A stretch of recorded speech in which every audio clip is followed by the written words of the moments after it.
Massacre. In 1770, the Boston Massacre took place in the mean streets of Boston, Massachusetts. The British fired a shot into the crowd of innocent people, killing American colonies. My man Paul Revere is here to lay some truth to you guys about the bloody massacre perpetrated in King Street in Boston. Paul, where you at?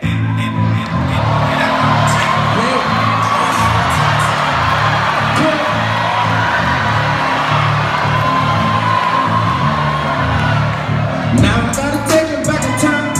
1770, some people lost their mind. But in the dark, man, you know that you got his time. But how you shooting at them kids and say you shine? They do it all again, I send them back just like a spy. Punches told them shoot it, then they went just down the line. Yeah, we can flex it now, don't get out of line. Yeah, there's no king though.